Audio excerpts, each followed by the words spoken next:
Ja, herzlich willkommen. Wir haben gerade alles schnell eingelassen. Wir freuen uns sehr auf das nächste Char-Lunch-Format, unser nächstes Event zu den Strategy Snacks. Wer schon früher bei uns war, weiß, dass wir eine Veranstaltungsreihe schon eine ganze Weile machen, seit Entwicklung der neuen deutschen humanitären Strategie und jetzt auch zu ihrer Implementierung. Und wir freuen uns sehr, dass wir dies heute weiter diskutieren können mit wunderbaren Gästen. Before we move to them, let me switch to English just for 1 minute. My name is Ralf Süttorf. I'm the director of CHAR, the Center for Humanitarian Action. Today, because I'm talking now English, we have a new tool in the housekeeping. And the good news is if you are not a German speaker, please stay with us. Because we have a new tool where you can use captioning and AI-created subtitles. If you use the CC button in the menu, and please feel free then to choose subtitles in Hindi, Estonian, Arabic, French, whatever you like, and we hope it's working. It's the first time, so please bear with us if it's not perfect, but we hope it's helpful today and for the next events as well. Es sind turbulente Zeiten. Wir freuen uns umso mehr, dass wir Zeit haben, über diese zu sprechen und das mit genau der Person, insbesondere auch, die in diesen Zeiten eine neue humanitäre Strategie übersetzen und umsetzen darf und muss. Herzlich willkommen, Frau Heusgen, bei unserem Event zum ersten Mal. Wir möchten im ersten Teil ausführlich mit Ihnen sprechen über Ihre Pläne, über Ihren Start, über die humanitäre Strategie in diesen Zeiten. Und wir freuen uns wirklich sehr, dass Sie bei uns sind, um auch mal einen erfreulichen Rekord zu teilen. Offenbar freuen sich wirklich nicht nur wir. Wir hatten jenseits von unseren Jahreskonferenzen noch nie so viel Anmeldung für ein Char-Event, nämlich über 300. Mal gucken, wie viele so im Laufe der Mittagszeit dann auch wirklich noch zu uns stoßen. Und wir hoffen, Sie bleiben gesund und Sie sind ein bisschen verschnupft offenbar. Also umso mehr vielen Dank, dass Sie bei uns sind.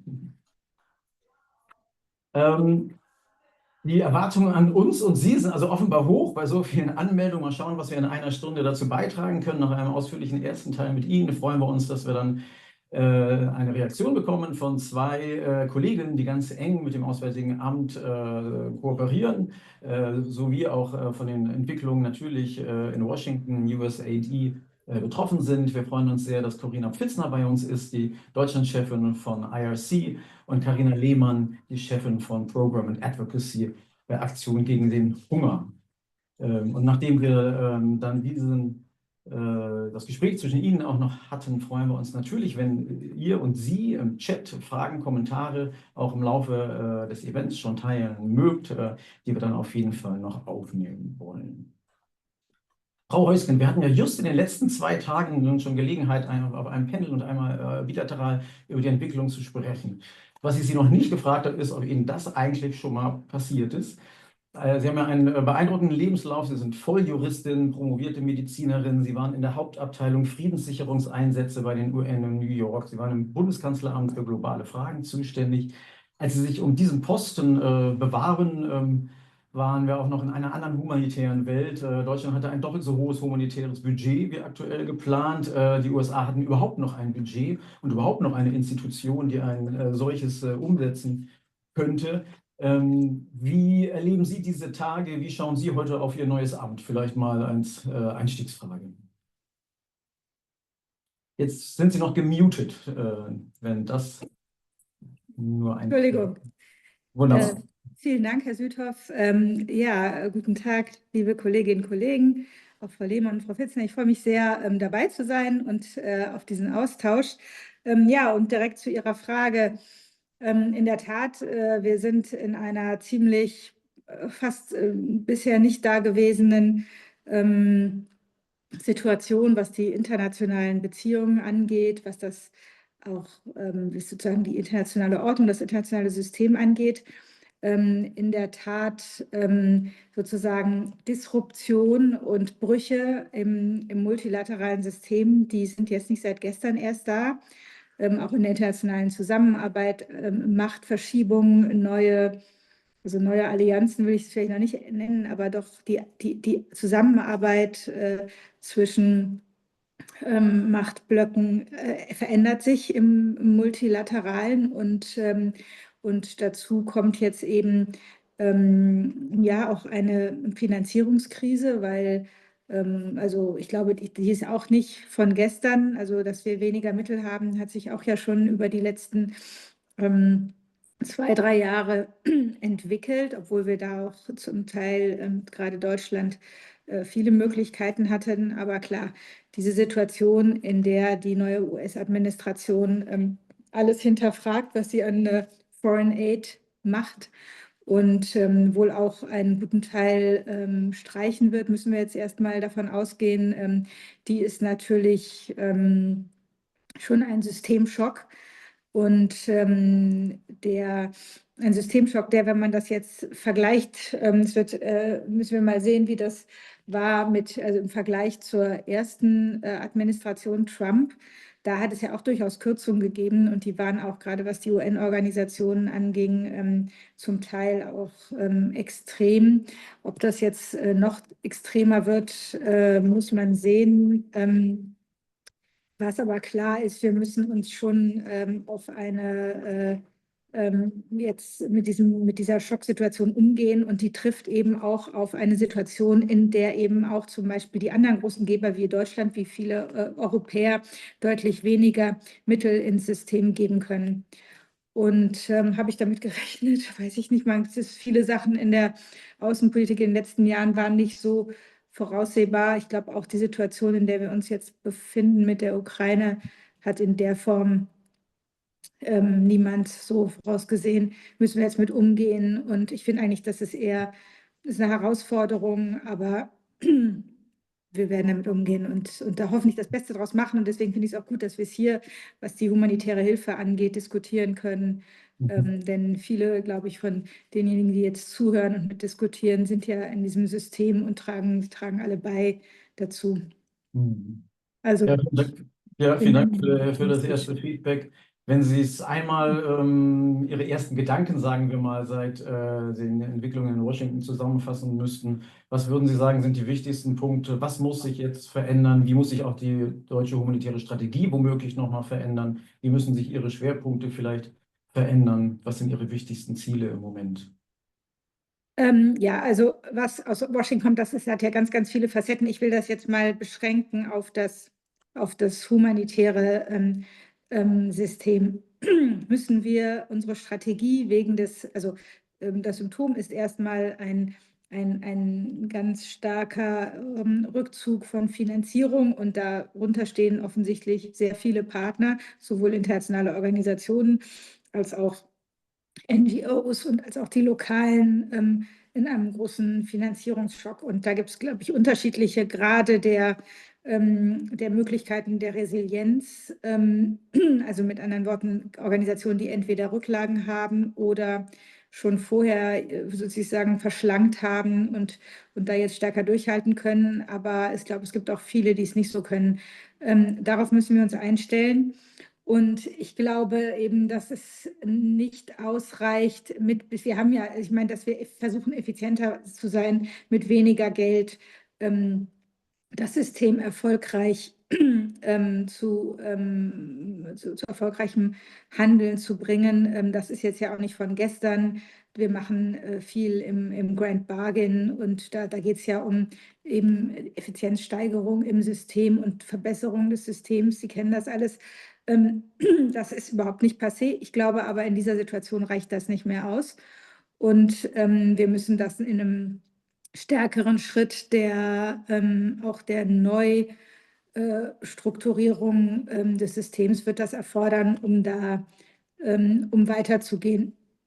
Das ist, glaube ich, das, was passieren muss. Ich kann gerne da auch mehr ins Detail gehen, aber wie Sie möchten. Bitte, vielleicht nennen Sie doch ein, zwei Aspekte. Was würden Sie sich unter einer Neustrukturierung des Systems vorstellen?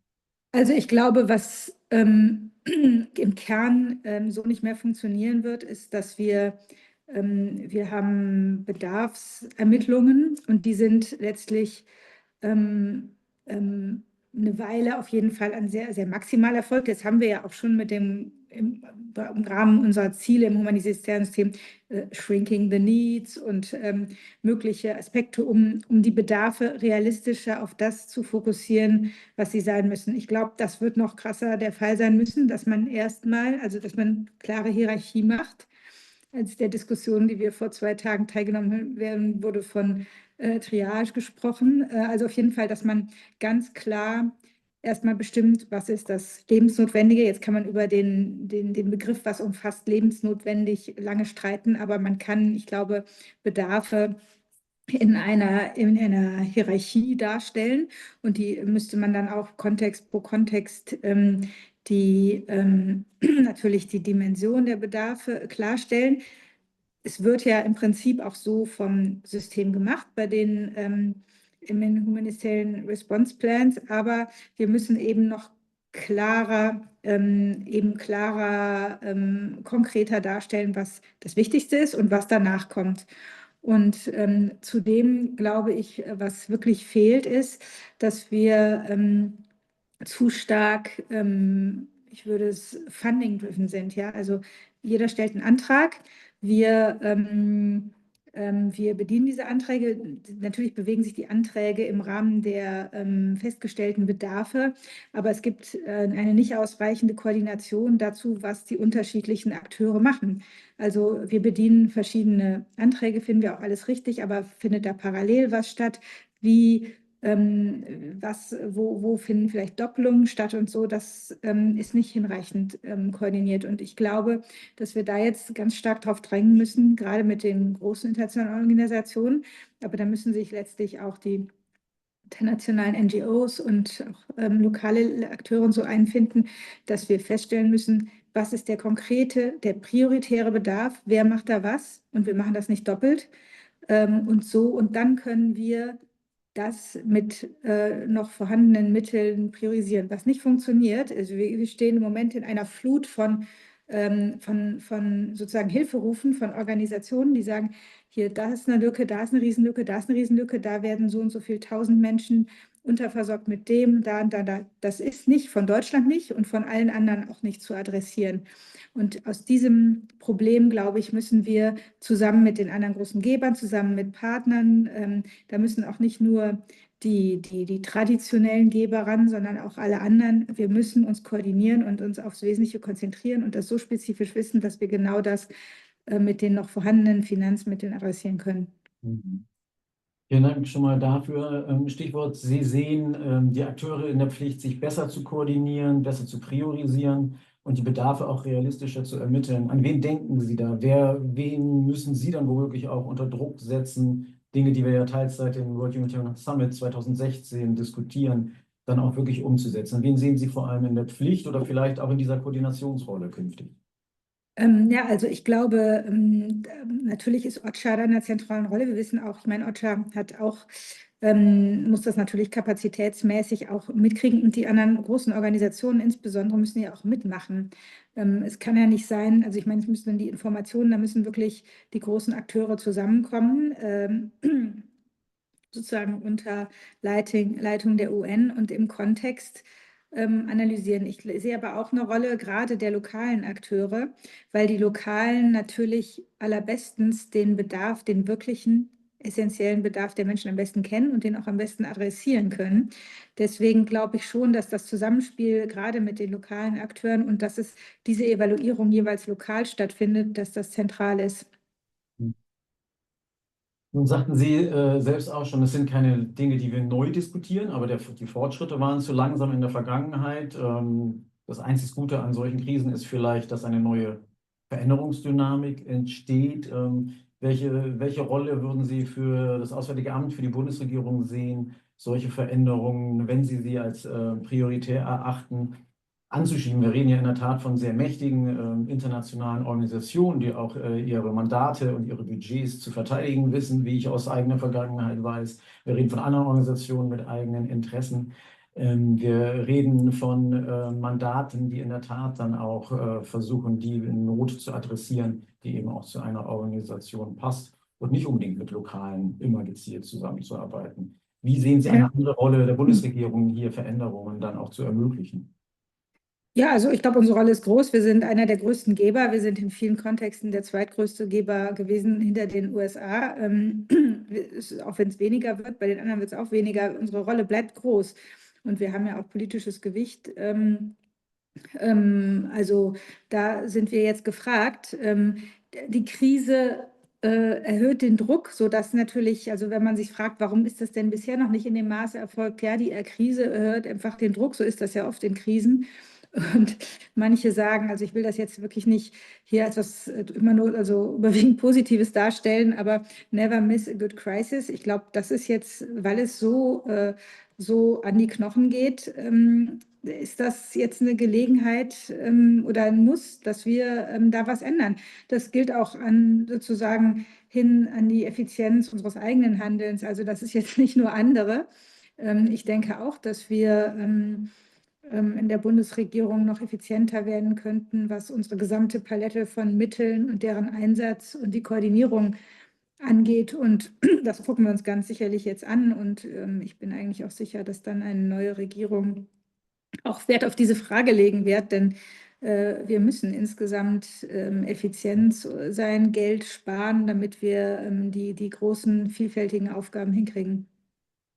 Wenn Sie das Thema gerade schon schnell streifen, wir haben einen kleinen Ausflug zu den anstehenden Koalitionsverhandlungen. Wir werden zwei Akteure sehen, die beide im Wahlkampf angedeutet haben, dass sie sich eine Zusammenlegung von humanitärer Hilfe und EZ vorstellen könnten.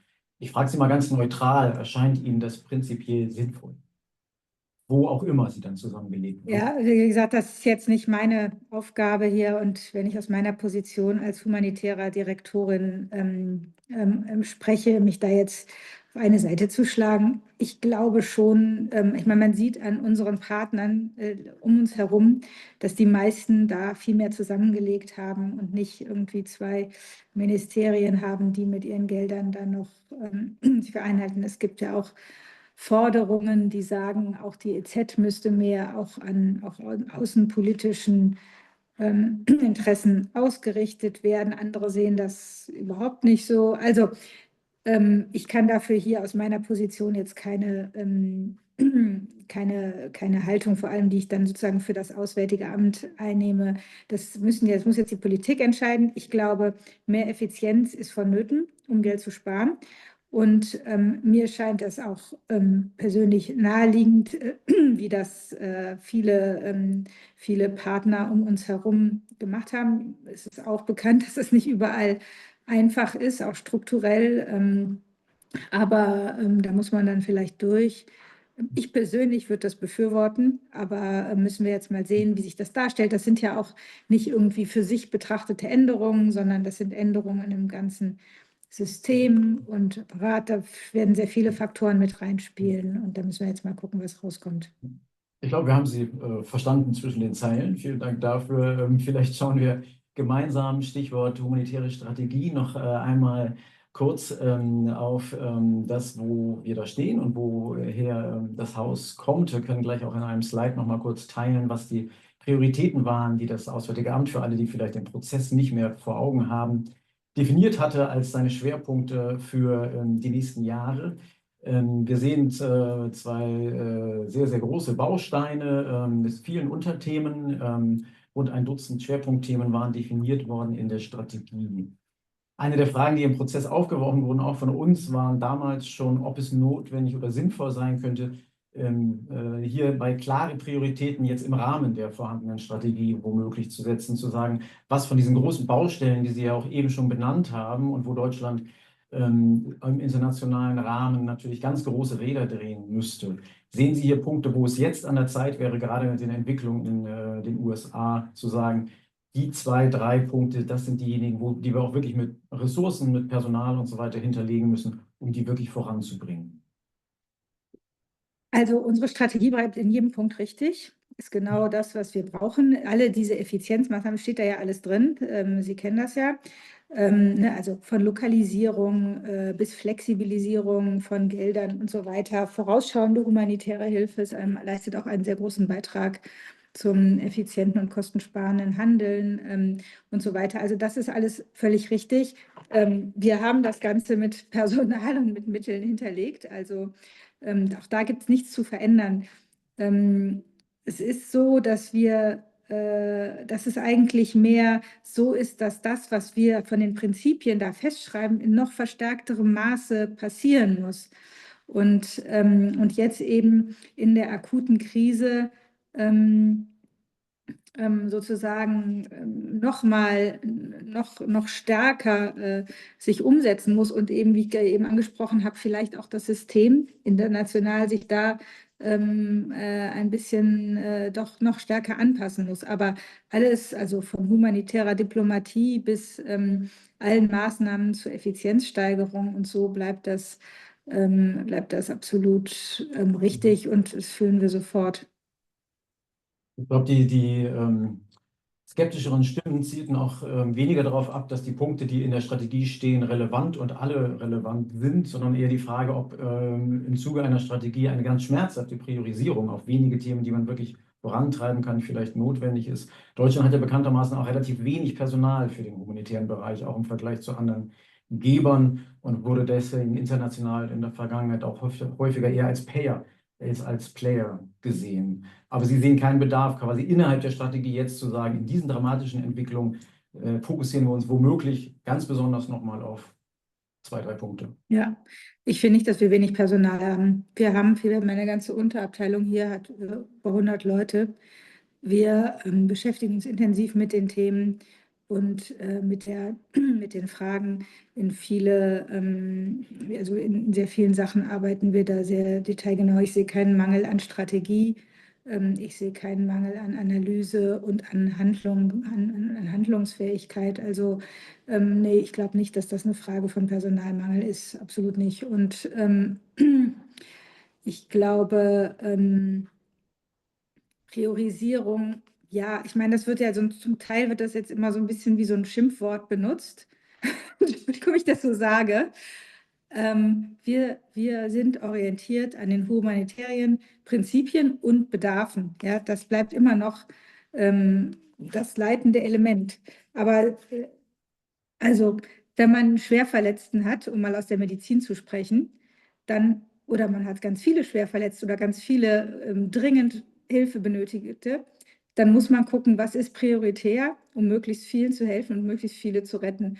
Und dass man prioritär guckt, das ist, glaube ich, nicht falsch, ist nicht unmenschlich, betrifft nicht, also sozusagen, das rückt nicht ab von unserem humanitären Prinzipien und humanitären Ansatz. Also das, was ich mit Priorisierung meine in diesen Kontexten. Und das heißt auch nicht, dass andere Bedarfe überflüssig werden, ja, also Bedarfe, die nicht sozusagen ganz lebensrettend sind. Aber wenn man jetzt nur die Mittel hat, die man hat, dann müssen wir es eben mit denen bestmöglich machen. Und das versteht man dann unter der Priorisierung.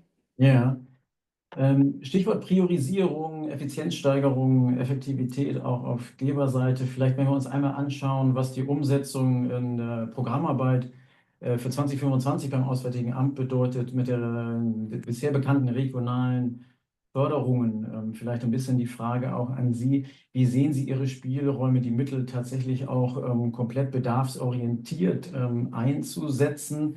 Wenn wir gleich den Graph sehen können zur Planung für 2025, stellen wir ja fest, dass manch einer befürchtet hatte, dass mit der neuen humanitären Strategie es auch tatsächlich verstärkt um Krisen gehen könnte, so ja auch teils angekündigt beim Launch, die eine größere Relevanz für Europa haben. Wenn man sich jetzt anschaut, was bekannt geworden ist, oder zumindest die Zahlen sind, die wir erfahren haben zur Regionalplanung für die Förderung in 2025, sieht man ja beispielsweise, dass aber, und wir kennen alle die politischen Hintergründe, eine sehr deutliche Förderung der Ukraine geplant ist. Also der linke Balken verdeutlicht den anteiligen Bedarf einer Krise an den weltweiten humanitären Bedarfen und der rechte Balken den anteilige Finanzzusage im Rahmen des deutschen humanitären Budgets. Wie sehen Sie die Spielräume Ihrer Abteilungen, Ihres Hauses tatsächlich diese politischeren Fragen, die auch in anderen Hauptstädten eine immer größere Rolle spielen, auch zu übergehen und wie prinzipien- und bedarfsorientiert tatsächlich zu helfen? Ich sehe gerade die Übersicht nicht, aber ich kenne sie ja. Insofern kein Problem. Wir orientieren uns an Bedarfen. Ja? Wir gucken uns wir gucken uns nicht irgendwie nur an, wo ist jetzt gerade ein politisches Ziel, was ist uns besonders wichtig. Wir orientieren uns ganz stark an Bedarfen. Natürlich, wenn Sie sagen, sozusagen liegen die bestimmte Dinge regional näher. Ich glaube, es ist schon sichtbar, wenn man ehrlich ist, dass es regional natürlich große Akteure in ihrer Region sich auch besonders kümmern. Also die Amerikaner ja, investieren mehr in Mittel- und Südamerika und dem, was da natürlich für sie auch vor der Haustür stattfindet.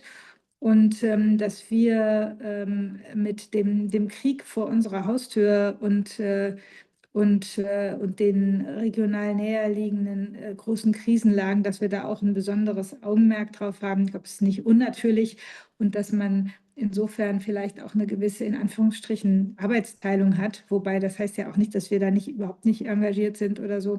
Das ist jetzt auch nichts Abwegiges, finde ich. Und natürlich ist ähm, das macht ja auch Sinn und ist nachvollziehbar.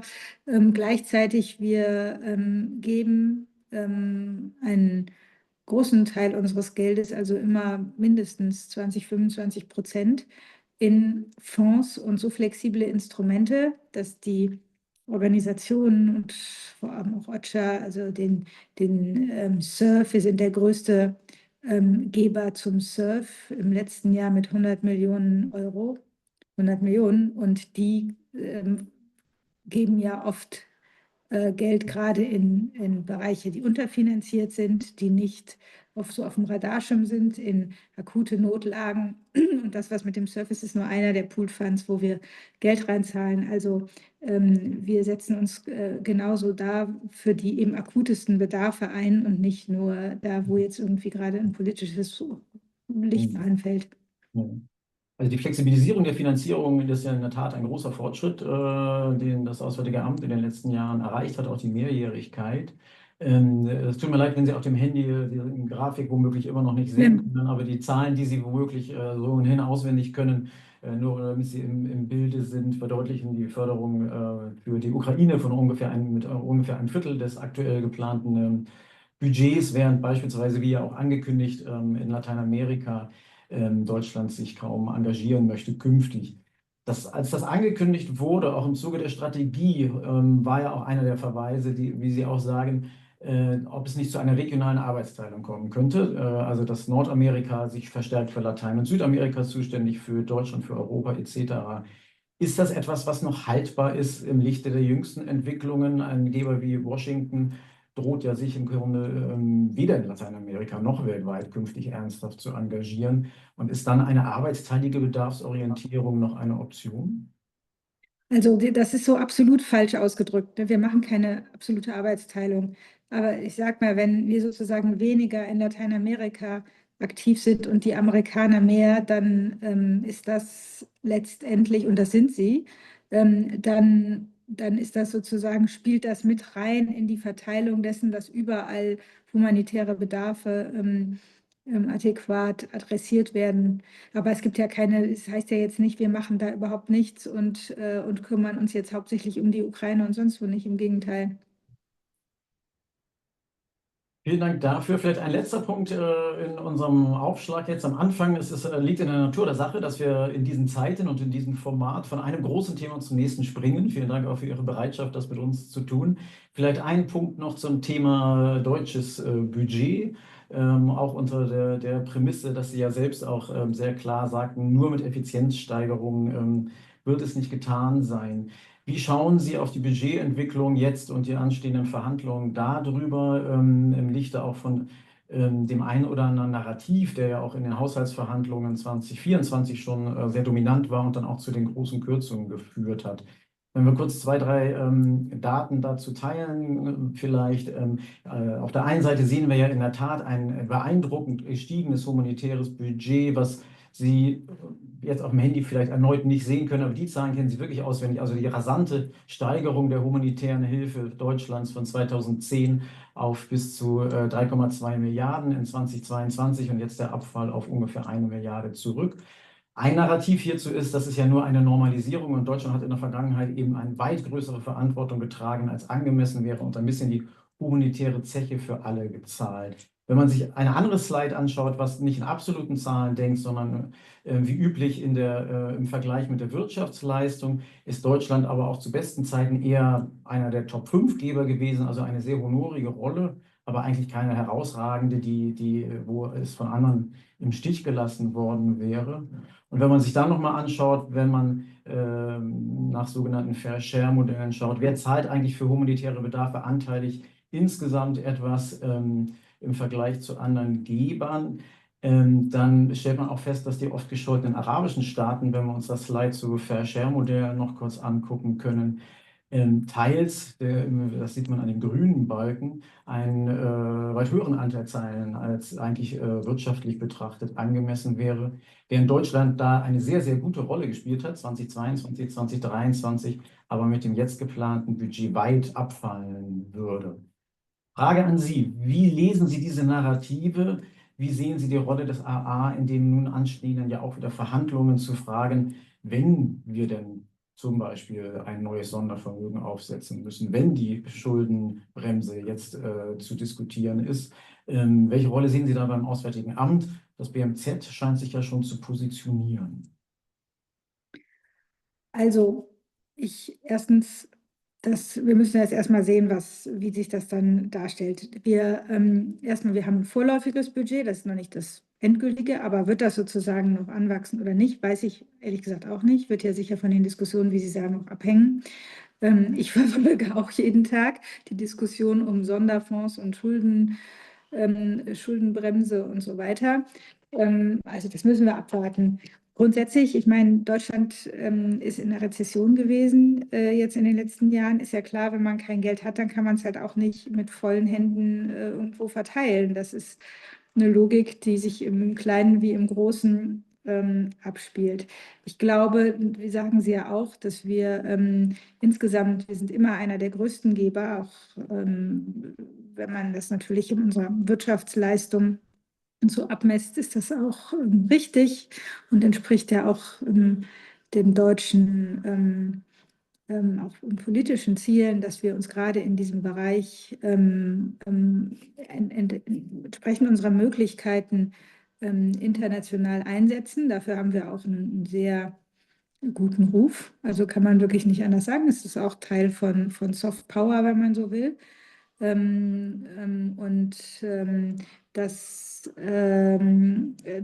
sehe ich jetzt auch ehrlich gesagt noch nicht so in Gefahr. Wie gesagt, bei den anderen geht es auch überall runter. Ja, also unsere Analyse ist jetzt noch nicht, dass wir irgendwie den Rang verlieren. Das heißt jetzt trotzdem nicht, dass das toll ist oder gut ist, dass wir da möglicherweise mit viel weniger Mitteln das Ganze machen müssen. Aber ich finde eben, man muss auch mal stärker in Betracht ziehen, diese ganzen Übersichten gucken immer, und das ist auch unser Fehler. Wir zeigen immer zu wenig auf, wie viel wir im Gesamten machen. Wir reden jetzt von diesen ganzen Ausfällen durch USAID. USAID ist humanitäre Hilfe, das, was wir sozusagen auch Stabilisierung und Friedensbildung nennen und Friedenssicherung nennen und EZ. Wenn wir das mal in jedem Kontext zusammenrechnen, und das tun wir nicht ausreichend und zeigen das auf, das sind für uns auch sehr viele Mittel. Bei uns wird das dann immer so auseinandergenommen, ist eben auch ein sozusagen Problem unseres Systems und von zwei Ministerien und ihren unterschiedlichen Haushalten. Glaube ich nicht, dass wir und unsere ODA-Quote und so, wir stehen nicht so schlecht da, wenn man das im Vergleich mit anderen Ländern da ist. Und ich habe eigentlich da keine Sorge vor dem Burden Sharing.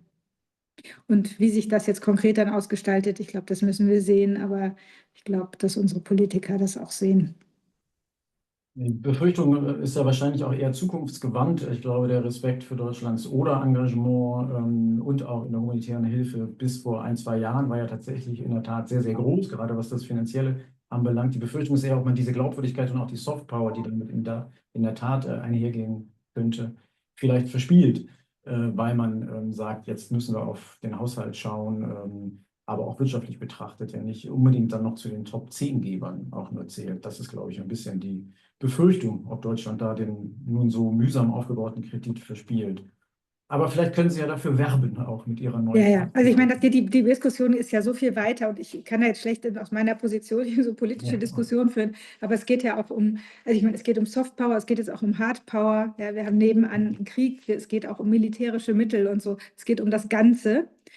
Ich glaube, wir finden uns mit unserem Können und Tun in der humanitären Hilfe, auch in der Entwicklungspolitik, also mit dem, was wir mit Mitteln machen, sind wir sehr weit vorne, werden das auch weiter sein. Und vor allem werden wir mit dafür sorgen, dass dieses System gut funktioniert, um den Menschen in den leider immer größer werdenden Krisen und dieser leider immer steigenden Zahl von Menschen, die Hilfe brauchen, so gut es geht, zu helfen und vor allem auch diese Situation so gut wir können zu verringern. bis hierhin erstmal vielen Dank. Wir würden Corina und Karina einladen, auf Sie zu reagieren. Und dann kommen Sie natürlich auch nochmal zu Wort, um ein bisschen auch miteinander ins Gespräch zu kommen. Ja, darf ich eine Sache Ja, sagen? bitte. Also mich würde auch interessieren, wie das sozusagen von Seiten der NGOs, der Organisationen aussieht und wie Sie dazu stehen. Vielleicht könnten wir das einbauen in in die Diskussion. Sehr gut, dann haben Sie schon die Frage gestellt an die beiden. Dann brauche ich gar nichts mehr zu tun. Das ist perfekt. Vielleicht nur in aller Kürze. Corinna Pfitzner ist Geschäftsführerin von IRC Deutschland, hat aber auch schon Erfahrung bei SAFE und bei Swiss Life gesammelt und steht natürlich auch im Zentrum von vielen Entwicklungen in diesen Tagen. Corinna, wenn du die Debatten verfolgst und wenn du auch unser heutiges Gespräch verfolgst, wie erlebst du diese Tage und wie kommentierst du, was wir bisher besprochen haben? Sehr gerne.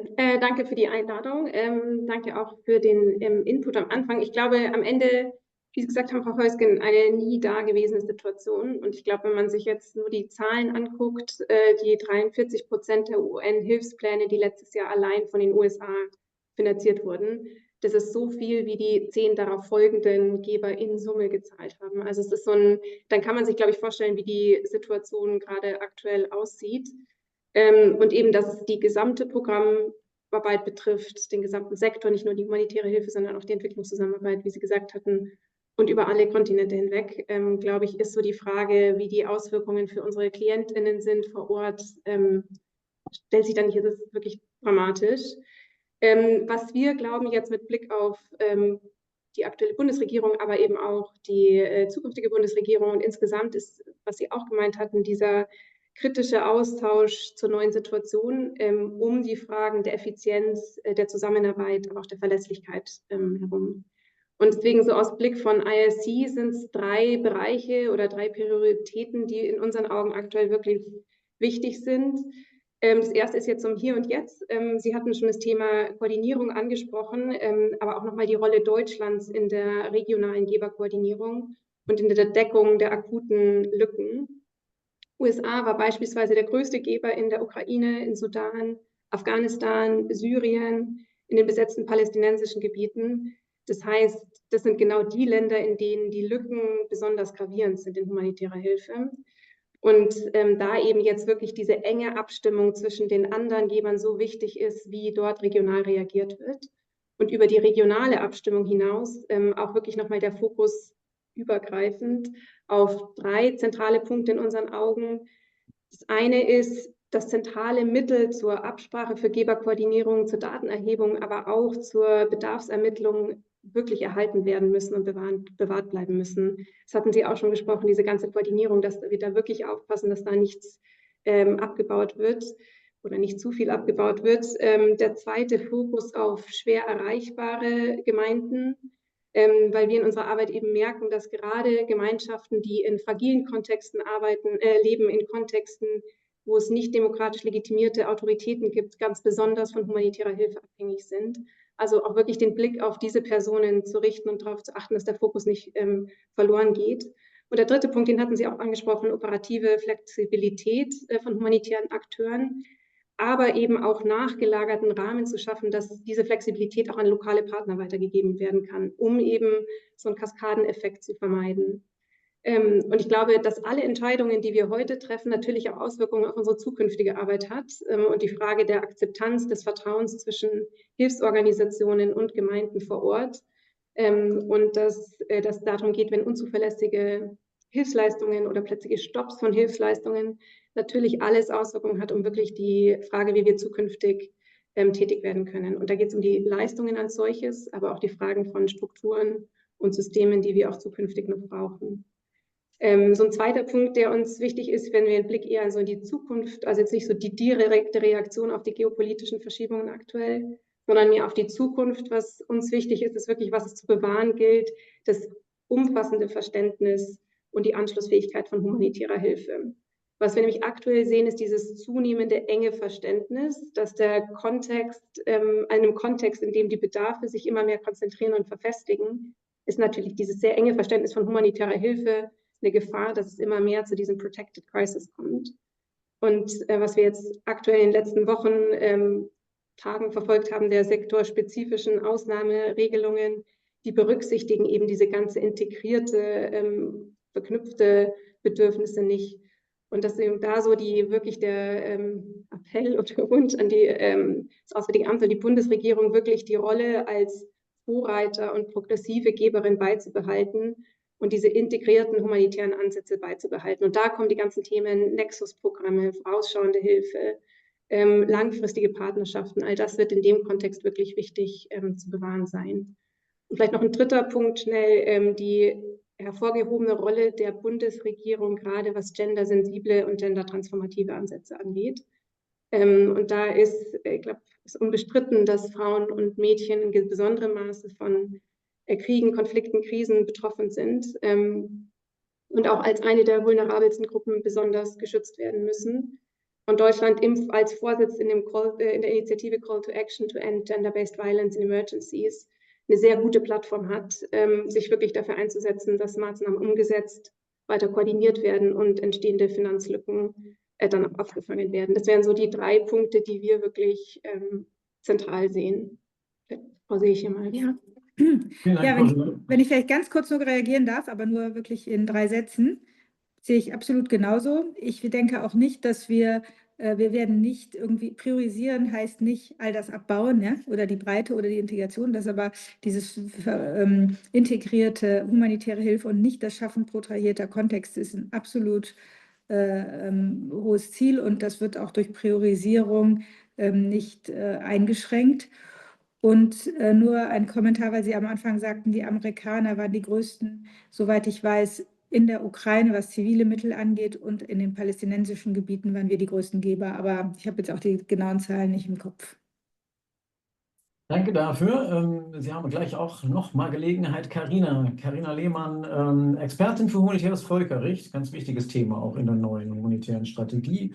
War früher mal beim Deutschen Roten Kreuz, beim THW und sehr, sehr lange auch beim IKRK und insofern auch eine sehr spezifische Expertise und eine sehr internationale Perspektive.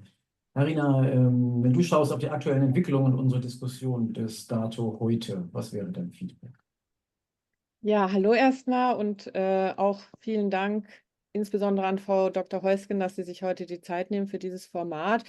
Ja, wir leben in bewegten Zeiten und ich habe das Gefühl, dass wir schon vor einer humanitären Zeitenwende stehen, der ganze Sektor. Und mein Appell ist da vor dem Hintergrund vorrangig, dass wir auch in solchen Formaten, auch wenn alles, was gesagt wurde, bisher richtig war, nicht vergessen, worum es geht. Also die Menschen vor Ort, wir haben das Wort Triage gehört, es wird einfach weniger Geld geben und es wird einfach dazu führen, dass viele Not nicht gelindert werden kann oder einfach auch Menschen sterben, die vor dieser Krise vielleicht hätten gerettet werden können. Also das ist uns allen, glaube ich, klar. Wir müssen nur darauf achten, dass wir das im ganzen Diskurs auch uns in Erinnerung rufen. Und Frau Heusgen, Sie haben das politische Gewicht der Bundesregierung erwähnt, was ja zu Recht eines ist. Und da bin ich auch nochmal in die Strategie gegangen und da ist ja eben in der Priorität 1, in der prinzipienbasierte Hilfe ermöglichen, da geht es ganz stark um die humanitäre Diplomatie, die eine der Prioritäten ist für das Auswärtige Amt. Das ist auch, würde ich sagen, eine Möglichkeit vielleicht auch für das Auswärtige Amt oder die Bundesregierung insgesamt, die humanitäre Diplomatie nicht zu begrenzen auf Access, also den Zugang und die Sicherheit für humanitäre Hilfe, sondern zum Beispiel auch das politische Gewicht eben einzusetzen für Waffenstillstandsabkommen und wirklich die Problemlösung, also die Treiber von humanitären äh, Bedarfen sind ja nun mal überwiegend Krisen, Kriege, Konflikte und der Klimawandel, der ein weiterer Treiber für Konflikte ist. Und das fehlt mir ehrlich gesagt ein bisschen, diese Ambition, denn die humanitäre Diplomatie als solche, das ist ja auch etwas, was von humanitären Organisationen gemacht wird, also Access Negotiations mit allen Parteien, während eben dieses Gewicht, das politische Gewicht, das hat natürlich nur eine Bundesregierung. Und zum Beispiel auch jetzt in der aktuellen Krise mit USAID, das entzieht sich natürlich meiner Kenntnis, inwiefern da versucht wird, auch auf die US-Administration Einfluss zu nehmen. Dahingehend, natürlich ist es ihr Prärogativ, das so zu entscheiden, aber möglicherweise könnte man ja den Exit etwas sanfter gestalten, einen wirklichen Exit und nicht ein Full Stop. Und inwiefern da möglicherweise eben auch auf die US-Regierung versucht wird einzuwirken, dass es etwas humaner und transparenter gestaltet wird, dieser ganze Prozess, oder eben auch andere Geber mit zu motivieren, sich jetzt selbst entsprechend zu engagieren. Sie haben schon recht, dass die 45 Milliarden nicht ohne weiteres anderweitig gedeckt werden können, aber andererseits, Sie erwähnten auch den Soft Power. Ich denke halt, dass wenn jetzt so ein Dominoeffekt einsetzt, wie wir das auch sehen in Großbritannien und in der Schweiz und in Deutschland, wo sich zunehmend humanitäre Geber zurückziehen, dass dann eben dieser Soft Power auch aus der Hand gegeben wird. Ich glaube, dass es möglicherweise doch ein überzeugendes Argument wäre, auch gegenüber neuen Gebern, wenn man selbst sich auch nach wie vor engagiert. Ein zweiter Punkt, den ich machen wollte, es ist auch richtig in der Strategie, natürlich wird hervorgehoben, dass wir effektiver und effizienter werden sollen, auch als humanitäre Organisation. Selbstverständlich, da ist nichts falsch daran, aber wir müssen uns, glaube ich, schon ein bisschen des Eindrucks erwehren, dass dass es ein Allheilmittel ist. Also doing more with less funktioniert nicht. Wir werden mit weniger Mitteln weniger tun können. Vielleicht nicht proportional weniger, wenn man effizienter wird, aber es wird weniger werden. Und auch da begrüßen wir natürlich sehr, wie das AA in den vergangenen Jahren schon auch vorangegangen ist mit Erleichterung, mit mehr Flexibilität. Aber auch da würden wir uns vielleicht noch wünschen, dass da noch mehr auch Mut da ist, als Ermöglicherin voranzugehen. Also ein kleines Beispiel sind die Förderrichtlinien humanitäre Hilfe oder dass eben dass es einfach auch gesetzgeberische Hindernisse gibt, die Jährlichkeit der Haushaltsmittel, das weiß ich, das liegt nicht in Ihrem Ressort, aber auch da könnte man ja vielleicht dran denken, das mal zu überarbeiten.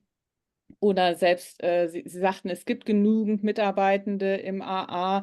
Unsere Erfahrung ist, dass die Bearbeitung von Änderungsanträgen eben oft Monate in Anspruch nimmt. Und das ist eben nicht der Tatsache geschuldet, dass die Kollegen im AA irgendwie nachlässig sind, sondern in meiner Erfahrung eben oft sehr viele Dossiers auf dem Tisch haben und dem nicht hinterherkommen können. Und ein letzter Punkt ist vielleicht noch das Thema Bedarfsorientierung. Ja, 90% der vom A geförderten Aktivitäten sind lebensrettende Maßnahmen. Also ich glaube, da sind wir schon sehr, sehr gut an dem Anspruch, dass es eben lebensrettend sein muss. Und was ja auch Sie erwähnt haben und auch in der Strategie zum Ausdruck kommt, ist, dass man eben humanitäre Hilfe und zumindest die ÜH, die Übergangshilfe, mehr und mehr zusammendenken muss. Und da gibt es ja auch schon gute Beispiele, wie den Nexus Funding Facility für die Tschadsee-Region. Aber insgesamt würden wir uns einfach noch mehr wünschen, weil es aktuell eben so ist, dass wir bei der Antragstellung eben nicht klar ist, ob man das AA, also wenn man beim AA den Antrag stellt, ob das EZÜH, also Chapeau Nexus, ob das dazu kommt oder nicht und umgekehrt. Also man kann eben nicht das Zusammendenken aktuell, weil das eben nicht ein Antragsformat ist in der Regel. Ja, das wären so meine Hauptpunkte. Ich denke, das reicht jetzt auch. Danke. Ja, vielen Dank, Carina. Frau Heusken, möchten Sie zunächst reagieren und dann hätten wir ein paar Fragen aus dem Chat noch für Sie. Ja, vielleicht noch ganz kurz auf ein paar Aspekte. Also humanitäre Diplomatie und auch das Schaffen, sozusagen den Einstieg in politische Lösungen, versuchen wir wirklich und sehr aktiv. Vielleicht wird es nicht immer überall sichtbar. Also ein Beispiel ist unsere starke Diplomatie, was Gaza, den Nahen Osten und so weiter angeht. Und all die Probleme, die da in der humanitären Versorgung bestehen. Sie wissen, dass Daike Potzel, die Abteilungsleiterin, auch beauftragt ist für diese Krise, die humanitäre Krise dort. Aber das bezieht sich jetzt auch nicht nur auf diese Krisenlage, ja, also es werden jetzt es ist geplant, dass in Kürze noch Staatsminister Lindner und Annen aus dem BMZ, und da komme ich auf Ihren letzten Punkt zu der Zusammenarbeit und des Zusammenplans, nach Syrien fahren. Und wir machen auch da, wollen wir jetzt sehen, wie wir überhaupt erstmal das schaffen, dass da die Strukturen und die Möglichkeiten bestehen, dass wir effektiv humanitäre Hilfe und dann auch Wiederaufbau und so da zusammen denken können. Und das ist ja auch eine Form von humanitärer Diplomatie, denn im Moment ist ja auch vor allem das Problem, dass da gar nicht die Strukturen sind, die das in der Form so zügig ermöglichen. Ich könnte viele andere, Sudan, ich meine, wir versuchen alles, und das ist also, dass gerade humanitäre Fragen und humanitäre Diplomatie als Einstieg in politische Lösungen, das wurde ja auch im Sudan bereits versucht, auch mit den Jeddah-Gesprächen, mit den Alps-Gesprächen und so. Der Ansatzpunkt, es ging ja immer um erstmal humanitäre Fragen und Lösungen und dann lokale Waffenstillstände und so weiter. Es ist sehr schlimm, dass das ein Einstieg da nicht gelungen ist und weiterhin schlecht aussieht, aber da haben wir uns jetzt auch nicht rausgehalten und tun es weiterhin nicht. Und die Tatsache, dass jetzt keine Hilfe mehr nach Samsam kommt und dass Ärzte ohne Grenzen sich da hat zurückziehen müssen. Selbstverständlich sprechen wir das mit der SAF und mit der sudanesischen Regierung an. Also es sind, wir sind so aktiv auf diesen Feldern, wie wir das nur können, natürlich auch zusammen mit anderen und mit unseren Partnern. Frau Heusken, darf ich ganz kurz Darf ich ganz kurz, im Chat gab es auch eine Frage dazu, dann können wir das schnell vielleicht mit einbauen. Mhm. Sehen Sie teils politische Zielkonflikte, weil auf der einen Seite gibt es das humanitäre Völkerrecht, teils gibt es außenpolitische Interessen. Sehen Sie hier teils Zielkonflikte, die auch schwierig sind zu überbrücken für Ihr Haus? Ja, nö, aber wo das humanitäre Völkerrecht betroffen ist, da gibt es eigentlich keine Zielkonflikte. Da spricht man an, dass das humanitäre Völkerrecht nicht eingehalten wird und fordert die Konfliktparteien möglichst mit Nachdruck auf, das einzuhalten. Es stimmt, dass es im Sudan nicht gelingt und dass es da bisher keine Accountability gibt, und das ist schlimm. Aber soweit, was wir tun können, tun wir in dem Bereich und werden es auch weiter tun. Und sprechen vor allem auch mit den Akteuren, die Einfluss haben. Mhm. Ich nehme an, die Frage zielt unter anderem auf die Fähigkeiten, politischen Druck dann auch auszuüben, wenn man andere Ziele eben auch mit beispielsweise dem einen oder anderen Partner in der Region hat. Wenn Sie mögen, würde ich 2, 3 Fragen aus dem Chat einfüttern und dann hätten Sie quasi die Gelegenheit, nochmal einen Rundumschlag zu machen zum Schluss und ein Schlusswort zu teilen. Gerne. Angesichts der fortgeschrittenen Zeit. Ganz herzlichen Dank. Es gibt 1, 2 ganz praktische Fragen. Effizienz auf Geberseite. Stichwort eben, glaube ich, auch schon gefallen. Eine Förderrichtlinie für das Vergabeverfahren beim Auswärtigen Amt würde natürlich sehr, sehr viel erleichtern. Gibt es Neuigkeiten, wann die zu erwarten ist? Eine Frage zur internen Abstimmung zwischen den Häusern. Solange wir mehrere Häuser haben, gibt es Pläne hier, ich nehme an, es bezieht sich auf Prozesse wie GAAP, gemeinsame Planung, das auszubauen. Das ist ja nach vielen Jahren immer noch in der Pilotphase. Das wäre so ein bisschen auf der praktischen Vergabe- und Planungsseite. Stichwort Geld, eine Frage von Humenica. Ist das AA darauf vorbereitet, dass es die Lücke in der Tat ja kaum wird schließen können auf US-Seite? Nehme ich an, auch darauf, dass Sie ja eigentlich eine Zusage haben, dass Sie überplanmäßige Mittel beantragen können in diesem und auch für die kommenden Jahre, wenn es unvorhergesehene Krisen gibt. Der Zusammenbruch von USAID, kann man natürlich sagen, ist die größtmögliche unvorhergesehene Krise. Sehen Sie da Spielräume? Und eine letzte Frage war zum Völkerrecht. Die haben wir schon abgearbeitet, wenn ich jetzt nichts übersehen habe. Bitte. Ja, das stimmt. Und ich möchte auch noch mal eben eingehen auf die Zusammenarbeit und unsere, wir können es auch Bürokratie nennen, ja, unsere Antragsbürokratie und so weiter und Vereinfachung von Prozessen. Auch das ist was wir betreiben. Ich teile die Meinung, dass das insuffizient ist, dass unsere Prozesse zu langsam, zu bürokratisch, wir haben digitale Methoden, aber wir haben nicht ausreichend einheitliches Streamlining da und so weiter. Wir arbeiten auch daran.